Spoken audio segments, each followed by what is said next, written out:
সালাম আলাইকুম সুপ্রিয় শিক্ষার্থীরা, সবাই কেমন আছো? আশা করি সবাই ভালো আছো। তো আমরা দেখতে পারতেছি এখানে একটা প্রশ্ন। এটা হচ্ছে চট্টগ্রাম বোর্ড 2023 সালে এসেছিল। একটা একচেটিয়া বাজার দেওয়া আছে এবং সেখান থেকে আমাদের মুনাফা নির্ণয় করতে হবে এবং আরো কিছু প্রশ্ন আছে। তো আমরা এখানে একটা একচেটিয়া বাজার দেখতে পাচ্ছি। সেখানে নাম্বার প্রশ্ন হচ্ছে পূর্ণ প্রতিযোগিতামূলক বাজারের শর্ত। ক্ষতি স্বীকার করে ফার্ম কখন উৎপাদন করে, এটা ব্যাখ্যা করতে হবে। এটা খুবই গুরুত্বপূর্ণ, এই প্রশ্ন প্রায় আসে এবং আমরা সঠিকভাবে উত্তর দিতে পারি না। তারপর হচ্ছে ভারসাম্য দাম, আর হচ্ছে মুনাফা নির্ণয় করতে বলছে, এটা করব। আর ঘ নাম্বারের জন্য মূলত আমি এই প্রশ্নটা এনেছি।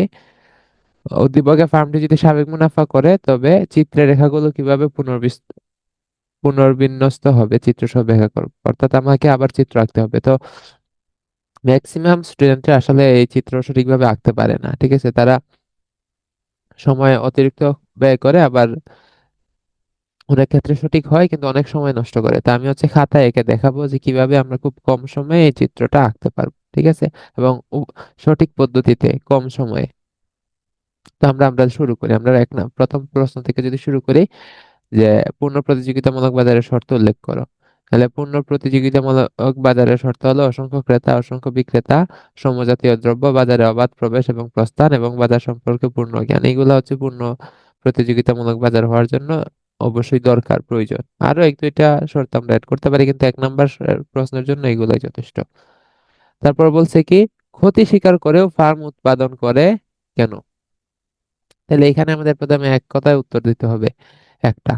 তারপরে আমরা ব্যাখ্যা করব যে কখন ক্ষতি স্বীকার করেও ফার্ম উৎপাদন চালিয়ে যায়। স্বল্পকালে যখন এসি এআর এর চেয়ে বেশি হয়, অর্থাৎ ক্ষতি হয়, কিন্তু এআর অর্থাৎ আয়টা আবার পরিবর্তনশীল ব্যয়ের চেয়ে বেশি হয়, তখন ফার্ম ক্ষতি স্বীকার করেও উৎপাদন চালিয়ে যায়। এখন কেন চালিয়ে যায় এটা আমরা ব্যাখ্যা করব। যে স্বল্পকালে ফার্মের দুই ধরনের ব্যয় হয়ে থাকে, স্থির ব্যয় এবং পরিবর্তনশীল ব্যয়।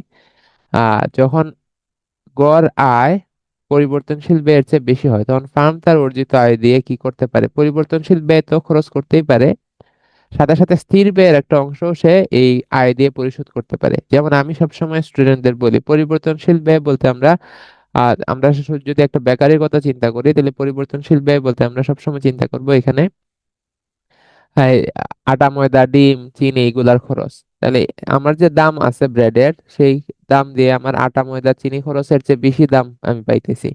তাইলে আমি যে টাকা পাইতেছি আটা ময়দার খরচ দিয়েও আমার স্থির খরচ, বাসা ভাড়ার কিছু একটা পূরণ করতে পারবো। এইটাই আমরা লিখছি, ব্যয় পূরণ করেও স্থির ব্যয়ের একটি অংশ পূরণ করতে পারে। কিন্তু যদি আমরা উৎপাদন বন্ধ করে দেই, তাহলে স্থির ব্যয়ের বাসা ভাড়া সম্পূর্ণটাই আমাদের কি করতে হবে, নিজেদের বহন করতে হবে। অর্থাৎ উৎপাদন চালিয়ে গেলে ফার্মের লোকসান হবে, কিন্তু তা উৎপাদন বন্ধ করে দেওয়ার চেয়ে কম হবে। যেমন উৎপাদন যদি আমি বন্ধ করে দিই, তাহলে স্থির ব্যয় সম্পূর্ণ, যেমন বাসা ভাড়া সম্পূর্ণ আমার পকেট থেকে দিতে হবে। কিন্তু আমি যদি উৎপাদন চালিয়ে যাই, তাহলে দেখতেছি যে আমার যে দাম সেটা দিয়ে আমি আটা ময়দার খরচটা তুলে ফেলতে পারতেছি, এবং সাথে আমার কিছু অতিরিক্ত টাকা থাকতেছে, ওইগুলা দিয়ে আমি বাসা ভাড়ার কিছু অংশ দিতে পারবো। তাহলে আমার পকেট থেকে কম টাকা যাবে। তাই লোকসান কমানোর জন্য এবং ভবিষ্যৎ লাভের আশায় ফার্ম উৎপাদন চালিয়ে যাবে। তো আমরা যদি এইভাবে লিখি, এখানে 2-2 পাবো। তারপর বলছে কি, উদ্দীপকের ফার্মটির ভারসাম্য দাম, উৎপাদনের পরিমাণ এবং স্বাভাবিক মুনাফা নির্ণয় করো। অর্থাৎ অস্বাভাবিক মুনাফা নির্ণয় করো, মুনাফা নির্ণয়ের জন্য বলছে। তাহলে আমরা করি। এখানে পার্থক্য হচ্ছে কি, এখানে সংখ্যা দেওয়া নাই। সংখ্যা দেওয়া না থাকলে অনেক সময় আপনারা পিনিক করে ফেলেন, সমস্যা নাই। আমরা সেম প্রসিডিউরে যাব, সেম প্রসিডিউরে গিয়ে আমরা মুনাফার পরিমাণ নির্ণয় করব। আমি সবসময় শিখাইছি যে মুনাফা নির্ণয় যখনই বলবো, আমরা প্রথমে ফার্মের ভারসাম্য বিন্দু নির্ণয় করবো। এখানে ফার্মের ভারসাম্য বিন্দু কারণ এই বিন্দুতে এম আর সমান এমসি হয়। তো আমরা ভারসাম্য বিন্দু কোথায় হয়, যে জায়গায় এম আর এবং এমসি সমান হয়, এই যে এম আর রেখা আর এই যে এমসি রেখা। তো এই দুইটা রেখা সমান হচ্ছে কোথায়, এই যে এই বিন্দুতে। তো এই জন্য এই বিন্দু হচ্ছে ভারসাম্য বিন্দু। এখন আমরা দেখবো এই বিন্দুতে ভারসাম্য পরিমাণ কত। হ্যাঁ, এই বিন্দুতে পরিমাণ কিউ সমান 0 Q1, এই যে 0 Q1। সংখ্যা থাকলে আমরা শুধু এখানে যদি 20 থাকতো 20 লিখতাম, কিন্তু সংখ্যা যদি দেওয়া না থাকে, তাহলে রেখা starting point and ending point দুইটাই লিখতে হয়, 0 থেকে Q1 পর্যন্ত। 0 Q1। এখন ভারসাম্য পরিমাণের দাম, আমাদের কিন্তু ভারসাম্য দামও বার করতে বলছে। তো ভারসাম্য দাম কিন্তু অনেকে ভুল করে, ভারসাম্য পরিমাণে যে দামটা আছে, সে ভারসাম্য বিন্দুতে যে দামটা আছে এটাকেই ভারসাম্য দাম বলে ফেলে, এটা ভুল। ভারসাম্য দাম হচ্ছে ভারসাম্য পরিমাণে যে দাম, যে Q1 এ যে দামটা আছে, এ আর মানেই হচ্ছে দাম আসলে, এ আর যে কথা দাম একই কথা। তো এই ভারসাম্য পরিমাণে যে দাম সেটা হচ্ছে ভারসাম্য দাম, নট ভারসাম্য বিন্দুতে যে দাম। ঠিক আছে, তো এটা Q1 ভারসাম্য দাম হবে না, Q3 হবে ভারসাম্য দাম। ঠিক আছে, তো ভারসাম্য দাম কি? ভারসাম্য দাম হচ্ছে ভারসাম্য পরিমাণে যে দাম থাকবে সেটা হবে ফার্মের ভারসাম্য দাম। ঠিক আছে, তো আমরা দেখলাম ভারসাম্য পরিমাণে দাম হচ্ছে পি সমান 0Q3, 0Q3, এটা হচ্ছে দাম। তাহলে মোট আয় কত হবে? মোট আয় সমান হচ্ছে, আমরা জানি যে দাম বা গড় আয় গুণ কিউ। তো আমরা কি কি করব এখন? এই যে এইটুকু আর এইটুকু গুণ দিব। এই এইটুকু গুণ দিলে কি হয়, যেমন সংখ্যা গুণ দিলে তো আমরা সরাসরি লিখে ফেলতে পারি, কিন্তু এখানে একটু সমস্যা। এখানে আসলে আমরা কি গুণ দিতেছি? এই অংশটুকু এবং এই অংশটুকু। এখন আমরা যদি ভালোভাবে দেখি, এখানে কিন্তু এটা কিন্তু এই চতুর্ভুজটার দুইটা সন্নিহিত বাহু। এই একটা চতুর্ভুজ আছে না, এই চতুর্ভুজের এই বাহু আর এই বাহু কিন্তু আমরা কি করতেছি? গুণ দিতেছি। তাহলে আমরা একটা চতুর্ভুজের দুইটি সন্নিহিত বাহু গুণ দিলে কি হয়? গুণফলটা পুরা চতুর্ভুজের সমান হয়। এটা আমি আমার ওই ক্লাসে ভালোভাবে এক্সপ্লেন করেছি, আরো ভালোভাবে বুঝতে গেলে আপনারা ওইটা দেখতে পারেন। তাহলে এই দুইটা গুণ দিলে হবে এই চতুর্ভুজটা। তাহলে এই চতুর্ভুজটার নাম কি? 0P3F Q1 অথবা 0Q1F P3, এই পুরা চতুর্ভুজটা। তাহলে আমরা হচ্ছে গুণফলটা এটা লিখলাম 0P3F Q1, 0P3F Q1। এখন আমরা কি করব? ভারসাম্য পরিমাণে মোট ব্যয় বার করব। মোট ব্যয় বার করার জন্য গড় ব্যয় দেখি কত। গড় ব্যয় এসি সমান কত? দেখেন এসি, এই যে এসি, এসি ভারসাম্য পরিমাণে এসি কোথায়? এই যে এখানে দেখেন, এই হচ্ছে এসি। তাহলে এইখানে ভারসাম্য পরিমাণ, তাহলে এখানে এসি হচ্ছে P2। তাহলে ভারসাম্য পরিমাণে গড় ব্যয় হচ্ছে 0P2, সুতরাং মোট ব্যয় হচ্ছে গড় ব্যয় গুণ পরিমাণ, গড় ব্যয় এত, পরিমাণ এত, গুণ দিলাম। তাহলে গুণ দিলে আমরা আসলে কি গুণ দিতেছি? 0Q1 এর সাথে আমরা গুণ দিচ্ছি এই যে 0P2, এটা আমরা কি করতেছি? গুণ দিতেছি। তাহলে দেখেন এটা আরেকটা চতুর্ভুজ না? এই যে এইটা, এখানে আরেকটা চতুর্ভুজ, আমরা এই চতুর্ভুজের দুইটা সন্নিহিত বাহু গুণ দিচ্ছি। তাহলে গুণফল কি হবে? এই চতুর্ভুজটা হবে। তাহলে এই চতুর্ভুজের নাম কি? এই চতুর্ভুজের নাম হচ্ছে 0P2G Q1। ঠিক আছে, তো 0P2G Q1। সুতরাং মুনাফা, মুনাফা সমান কি? TR minus TC। তাহলে আমরা এইটা মাইনাস এইটা করব। TR মাইনাস TC যদি আমরা গুণ দেই, বিয়োগ দেই, তাহলে আলটিমেটলি আমরা আসলে কি করছি? আমরা এই বড় চতুর্ভুজটা থেকে এই ছোট চতুর্ভুজটা কি আমরা কি করতেছি? বাদ দিতেছি। এই ছোট চতুর্ভুজটা যদি আমরা বাদ দিয়ে দেই, তাহলে এই অংশটুকু থাকবে না? এই চতুর্ভুজটা পুরাটা থেকে যদি নিচের অংশ বাদ দিয়ে দেই, তাহলে এই অংশটা আমার থাকতেছে। তো এই অংশটার নাম কি?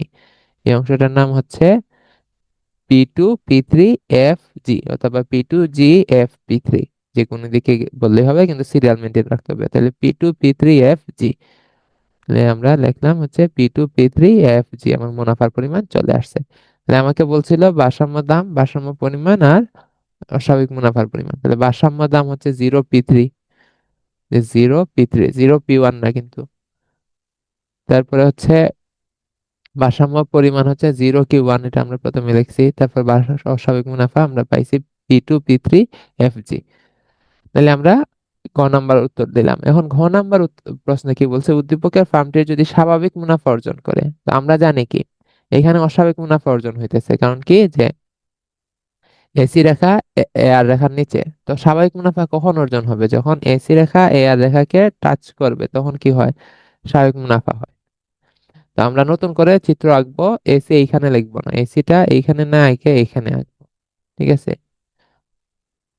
তো আমরা প্রথমে এক কথায় উত্তর দিব, যে উদ্দীপকের ফার্মটি যদি স্বাভাবিক মুনাফা করে তবে চিত্রের রেখাগুলো কিভাবে বিন্যস্ত হবে। তাহলে আমরা কি বলবো? যে এসি ফার্মটি যদি স্বাভাবিক মুনাফা অর্জন করে, তাহলে এসি রেখা এফ বিন্দুতে স্থানান্তরিত হবে। বর্তমানে কি জি বিন্দুতে আছে, কিন্তু সেটা কোথায় চলে যাবে? এফ বিন্দুতে।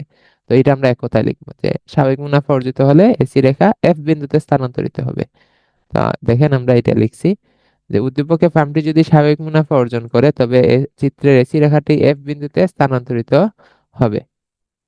তারপর আমরা লিখছি স্বাভাবিক মুনাফা আসলে কি। স্বাভাবিক মুনাফা মানে কি? মুনাফার পরিমাণ শূন্য হলে তাকে স্বাভাবিক মুনাফা বলা হয়। অর্থাৎ স্বাভাবিক মুনাফা মুনাফা কখন শূন্য হবে? যদি মোট আয় এবং মোট ব্যয় সমান হয়। মোট আয় এবং মোট ব্যয় কখন সমান হবে? যদি গড় আয় এবং গড় ব্যয় সমান হয়। অর্থাৎ এসি রেখা এর রেখাকে স্পর্শ করবে। আমরা যে নতুন করে আঁকতেছি এসি রেখাকে জাস্ট স্পর্শ করে, সেটা আমরা এখানে লিখলাম যে কিভাবে এটা হইলো, ব্যাখ্যা দিলাম। এইভাবে লিখলে আসলে 4-এ 4 আমরা পাবো।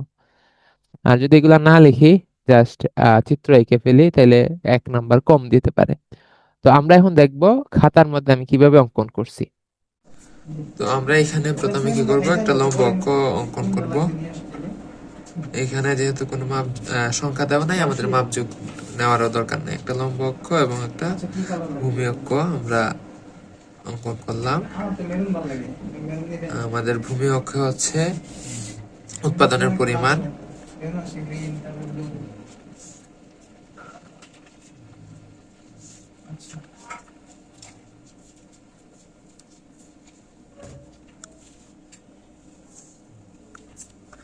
আর আমাদের লম্ব অক্ষে কি হচ্ছে আমাদের দাম, এআর,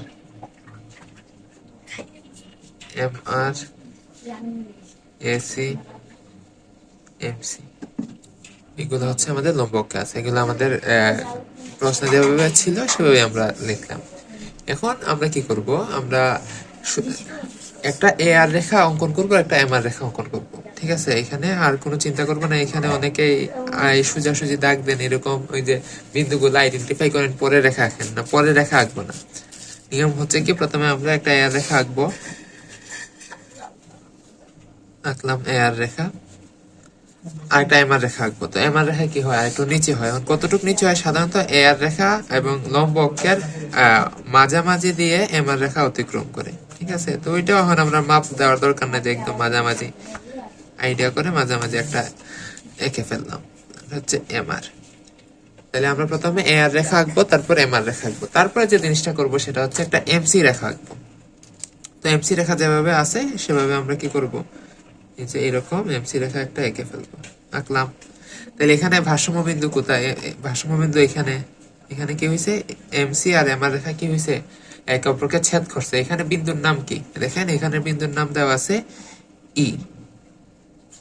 তাহলে এটার নাম দিলাম ই। এখন আমরা কি করব, এই যে ভারসাম্য বিন্দুতে আমরা পরিমাণটা কত এটা আইডেন্টিফাই করব। তো আমরা এই ভারসাম্য বিন্দুতে স্কেল ধরবো, স্কেল ধরে আমরা একটা দাগ দিব, দাগ দিলাম। তাহলে এখানে ভারসাম্য পরিমাণ কত বইয়ে যা দেওয়া আছে সেটাই আমরা দিব Q1। আচ্ছা, আর এখানে ভারসাম্য পরিমাণ Q1 আর ভারসাম্য দাম হচ্ছে এই যে এই এয়ার রেখাকে যেখানে ছেদ করতেছে, ছেদ না, এয়ার রেখা যেখানে হইতেছে, এখানে এটার মান হচ্ছে P3। এখন আমরা এসি রেখা কোথায় আঁকবো? এসি রেখা আঁকবো হচ্ছে এমন জায়গায় যেখানে এআর আর এসি সমান হয়। কোথায় সমান হয়? যে জায়গায় ভারসাম্য পরিমাণে। এই জায়গা ভারসাম্য পরিমাণ, তাহলে এই জায়গা হচ্ছে ভারসাম্য পরিমাণে এআর। এই জায়গাকে টাচ করে যাবে এসি রেখা। কি করব আমরা, এমন ভাবে এসি রেখা আঁকবো যেন এই বিন্দুকে টাচ করে যায়। এবং আমাদের আরেকটা জিনিস মনে রাখতে হবে, এসি রেখা যেখানে সর্বনিম্ন সেখানে এসি এবং এমসি কি হয়, সমান হয়। তাইলে আমরা এখান থেকে এসি কে উপরে নিতে পারবো না। এখান থেকে ডাউনওয়ার্ড স্লোপিং এ নিচের দিকে যাবে, এই এমসি রেখাকে ছেদ করে তারপর উপরের দিকে উঠবে। তো আপনারা দেখেন আমি কিভাবে আঁকি।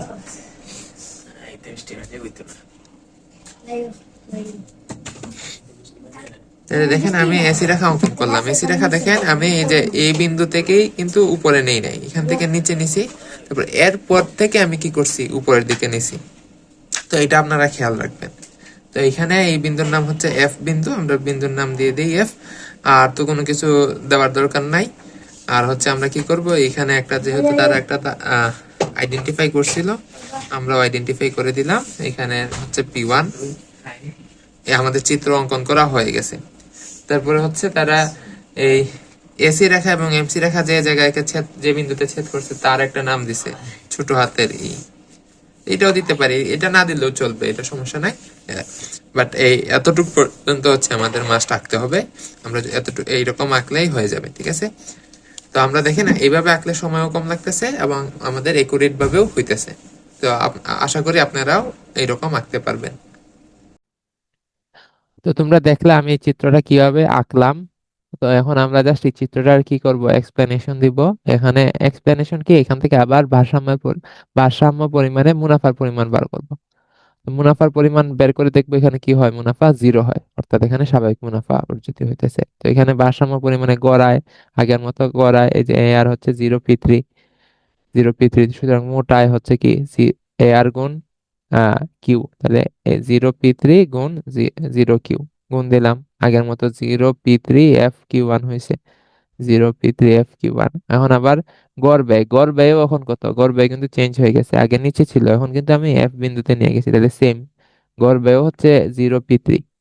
তো 0p3, তাহলে মোট ব্যয় কি হবে, এসি গুণ কিউ, 0p3 গুণ 0 কিউ 1, তো গুণ দিলে আবার 0p3 f কিউ 1 হইতেছে, সেম জিনিস হইতেছে এই চতুর্ভুজটা এখন মোট আয়ও মোট ব্যয়ও, সুতরাং মুনাফার পরিমাণ কি, টি আর মাইনাস টিসি। তো দুইটা সেম জিনিস যদি আমি বিয়োগ দিই তাহলে কি হবে, 0। তাহলে এসি রেখা এফ বিন্দুতে স্থানান্তরিত হওয়ার পরে মুনাফা হয় 0, অর্থাৎ ফার্ম স্বাভাবিক মুনাফা অর্জন করছে। আমরা যদি এইভাবে আনসার করি তাহলে আমরা 10-এ 10 পাবো, আমাদেরকে 1 নাম্বারও কাটার কোনো সুযোগ থাকবে না। তো আশা করি সবাই এইভাবে লিখতে পারবা। তো সবাইকে ধন্যবাদ জানিয়ে আজকে ক্লাস এখানে শেষ।